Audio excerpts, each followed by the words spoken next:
what's up, y'all? It's Dee about to react to this impressive vid. It's titled Tamar Braxton versus Kandi and Monica. Oh no.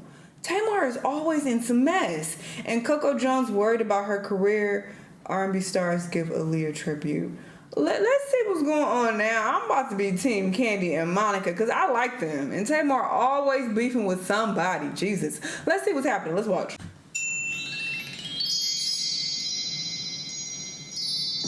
Hello everybody, welcome to the Impressive channel. So I want to talk a little bit about some things. Let me talk about Coco Jones because recently Coco Jones has been getting personal with the public about the direction of her career. She feels like she's doing everything right, but people aren't receiving her the way she wants them to. I feel like the reception that I'm getting out in the world is like confusion. Just feel like the thing with me is like, dang, she's almost there. It's like almost clicking. Like, what the hell is the almost? And why is there always an almost? How long is there gonna be the almost? I feel like, obviously people want me to win. I hear that a lot. I feel like the thing that is kind of, when it does get to me, it's like disjointed. Like, she just like missing the brand fully, missing the mark, almost there, you know, type of thing. And I saw like what people were saying about Lover Girl, like, it's cute, but it's not hidden. I don't feel like people are like, that is it, she has found it. And it's like, how much longer will I not know what it is? You know what I'm saying? Like, I've been doing this since I was 10, you know what I'm saying? Yeah. What really pivoted my trajectory before I got signed, before Bel Air, I told them what happened, what's been happening. Yeah. I think that helped. I think that helps to figure it out, you know? And maybe part of it, my thing, is letting people in. If that's part of my thing, then I stopped doing that for it. So that's some of what Coco had to say, and I do think that her being transparent about her career and what happened with her situation at the Disney Channel definitely helped propel her career to new heights. I mean, she ended up becoming a Grammy Award-winning artist. She also landed a role on Bel Air. But now in this new stage and new era, I think she sees that people aren't receiving the music that she's putting out the same. Like, everybody has think pieces about what she should be doing or the type of music she should be making, but those people aren't actually supporting music for real. I'm gonna be honest with you, music today isn't selling. It just isn't. Like, you have songs that randomly go viral and that can help an artist, but artists aren't selling like that unless they have huge devoted fan bases. And Coco Jones has supporters, but she doesn't have that huge devoted fan base that's going to buy and run up her numbers every time she drops music. It's just not going to happen. So she has to work harder to get in that algorithm and get people's attention. Now, she did talk about this song she made called Body So T. From the sound of it, it sounds like it could be like a catchy R&B pop song. So hopefully it performs better than her last single, Lover Girl. Coco is very talented and she works very hard. So I hope she gets the results that she is looking for. And also, I hope people don't box her into that whole wag role now that she's marrying the NBA player Donovan Mitchell. It happened to Ciara. I mean, Ciara is a multi-platinum selling artist, but the music wasn't good. Let's not say that it's because she was a wag. Her music wasn't good. She got married to Russell Wilson. I think people didn't care about her music. Even when she was releasing songs back to back, regardless. People just cared more about her relationship. And I don't want that to happen to Coco. I don't think it will happen to her because Coco definitely puts a separation between her career and her relationship. Good for her. But still, you never know. People might try to place her into that wag box, which nothing is wrong with that. I mean, shoot, a lot of people want to marry a baller and retire because there is no money in music like that. But I think Coco is still jokes. I'm just joking. I don't know what she wants. Passionate about her career and she wants to do well. So hopefully with this new era, she does do well. Now, I want to talk about the Essence Festival this year. The main do well. Now, I want to talk about the Essence Festival this year. The main highlight of the show that Impressive is trolling. I feel like she's trolling with saying festival. Scene was the Aaliyah. There's no way she really thinks Or she really pronounces it that way. Tribute that was curated by Missy Elliott. And Missy actually invited Maya, Ryan Destiny, Seven Streeter, Right. Chloe Bailey, and Normani to give Aaliyah a tribute. And they put this tribute together within less than a week. In fact, they worked with Aaliyah's choreographer, They look good. Fatima, to get this done. And I will say, they did a great job. Were there a few flaws here and there? Yes. I think the sound system was a little finicky. It was messing up a little bit. Also, the background singers were doing a bit too much. They were very loud. And also, I didn't really like the usage of AI footage Chloe's doing for too this much. tribute.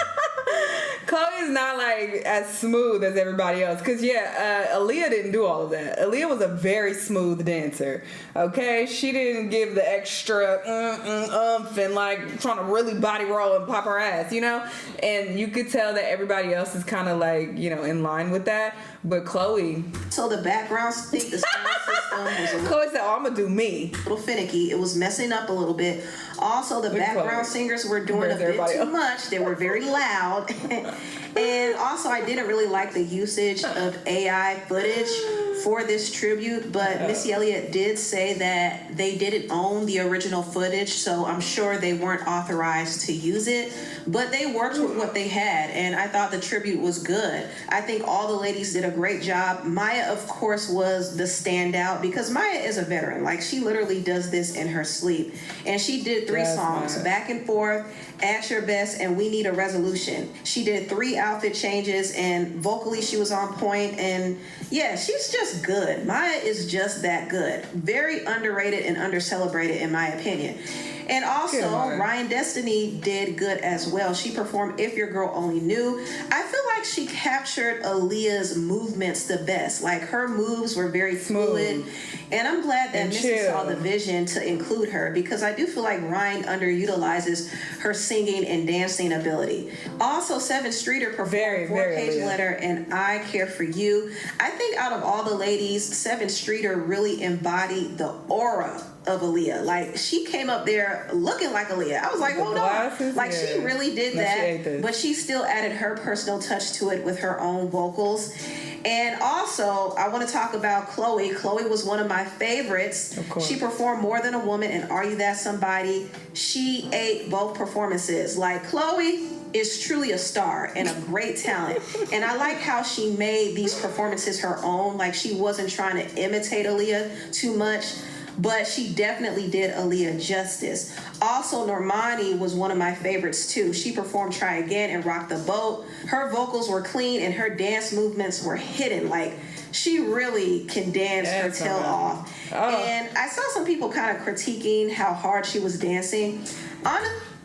Yeah, she's dancing a little bit harder than Aaliyah, but I would say this routine is the hardest that Aaliyah has danced though. So usually she's very smooth and fluid with her movements, but with this routine she was putting a bit more effort and energy into it. Honestly, I don't think people realize how intricate Aaliyah's choreography was. Aaliyah made it look smooth, but the choreography is a little intricate, and Normani highlighted that with her performance. And personally, I loved it. I love the energy that she had.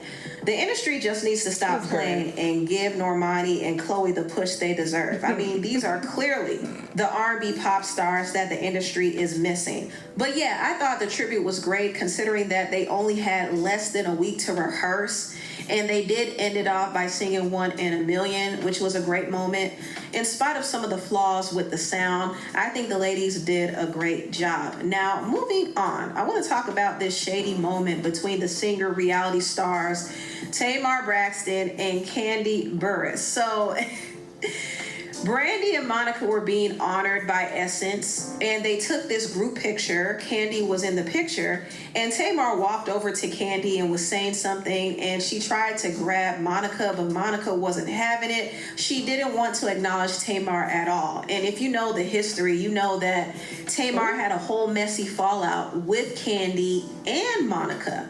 She used to be cool with Kandi, Monica, Tiny, and Toya. They had this whole Atlanta crew, but she fell out with them after they supported Toya for being on the show that Tamar was fired from called The Real. And then Tamar unfollowed Monica. I unfollowed Monica, I unfollowed Tiny, I unfollowed Kandi. I unfollowed everybody that day that posted that show. Okay. I was rightfully so in my feelings. And I had every intent on following everybody back because I unfollowed at least 30 people that day, right? And so, you know, I mean, when I went to go follow her back, she had blocked me. So I was like, oh no. Grown ass woman saying, "Oh, I unfollowed y'all, but I was gonna follow y'all back." 30 people? You got that much time on your hands, girl? Grow up. Now, Monica blocked Tamar because she's very no nonsense. She's tired of the drama. Tamar also likes some shady stuff about her too, which she later on denied doing. But either way, it was a mess. But the situation between her and Kandi was messier. Now, Tamar and Kandi had periods where they fell out but made up. You know, I do remember they had issues with each other when they toured together on the Great Escape Tour, because Tamar tried to bring out T.S. Madison and Kaya on stage, and T.S. Madison and Kaya used to mock Kandi. They used to make fun of everybody. Singing more. Wait a minute, what it is? Every man wants a woman. Which how go? Every man wants a woman. But after the drama they had on tour, Tamar and Kandi ended up making amends on Celebrity Big Brother. But they ended up falling out again because Kandi was upset at Tamar for siding with the producer Carlos King after Carlos tried to make an unauthorized movie about Kandi's group Escape. Which is why I don't agree with her calling him a thief. Mm-hmm. So you really don't want nobody telling your own story. Right. But at the end of the day, I just feel like there are all the time unauthorized, versions of people's lives. And this is just a part of being an entertainer. Yeah. I don't know. I want to hear from Carlos because I want to know the king. When Tamar said this caused her and Kandi to have another fallout. Kandi was upset, and they had kind of like a verbal altercation at one of the shows they were doing together, and it got real messy. Tamar claims that Kandi and Todd tried to fight her. And I'm leaving my dressing room to go to my remember this. dancer's dressing room to bring them their new clothes, and I see Kandi in the hallway. And I'm like, hey, boo, and I give her a hug, you know, whatever, and she just look at me and she's like, I ain't fucking with you. She like, oh, well, you said that shit you said about Carlos King was foul.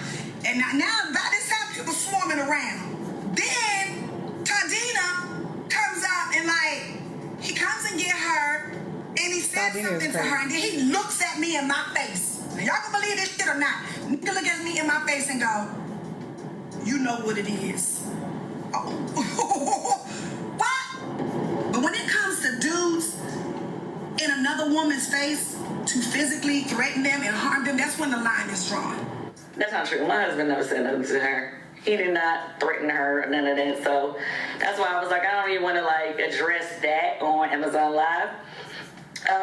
She and I did have words, but he did. So that's why I was like, yeah.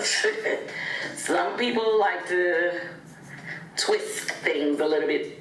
So because of this situation, Tamar and Kandi are still feuding to this day. Now, there were a lot more things said. You know, Kandi threw shade. Tamar also threw shade and said offensive things about Kandi and her singing voice. It was just messy, but Kandi can't sing. I think in this recent footage at the Essence Festival, Tamar sings all of these women under the table, but she is the messiest. To break the ice and be cordial with Kandi. Kandi smiled at her, but she also gave her the side eye. And Monica didn't want to acknowledge her at all. At all. I think in this recent footage at the Essence Festival, Tamar tried to break the ice and be cordial with Kandi. Kandi smiled at her, but she also gave her the side eye. And Monica didn't want to acknowledge her at all. At all. Damn. And Tamar felt hurt about that again. Tamar is still hurt at the fact that she's no longer a part of that celebrity Atlanta circle. The girls don't fool with her because they're all siding with Kandi. And Kandi did make a post reacting to the video saying, giving side eye while keeping it classy. And I did see some of the ladies from the Atlanta circle chiming in under her post. Tamar made a post of her own, and she pinned this comment saying, "'Cause why the crew starting to be like the mean girls of Atlanta? So happy you chose love, Tamar. Your talent too great. Tell them to sing a note." Now, Tamar did not have to pin this because didn't. once She's again, she's messy. regressing back to her petty nature. And see, this is why it's hard for people to take her seriously when she's trying to be the bigger person. But I will say Kandi was being shady. She was being shady for putting that side eye comment in her caption. She didn't have to do that, Yeah, but she didn't see, have she to. wanted to be a little messy too. And Kandi responded with another post, posting all the pictures she took with everybody at the Essence event, besides the one she took with Tamar. Just shady. But honestly, Tamar can't expect to walk up to Kandi and think everything is cool after she offended her all those times. It doesn't work that way. She needs to read the room, and if people are not receptive, don't try to force it. I agree. But anyway, I agree. Tamar has burned bridges with these people way too many times. It hasn't just been 1 or 2 or even 3 shady incidents. There's been multiple. So at this point, they don't want to fuck with you at all. You got to accept it, girl. You got to lay in the bed that you made. It is what it is. All of them are messy, though. Let's be clear. I watch Real Housewives of Atlanta. I know Kandi is messy as hell sometimes, but Tamar takes the cake. She is queen messy. So who wants to keep dealing with that, especially at, they big age? It's like, girl, they're over it. So I get that 1,000%. Anyway, y'all let me know what y'all think, though, and I'll see you on the next one. Bye.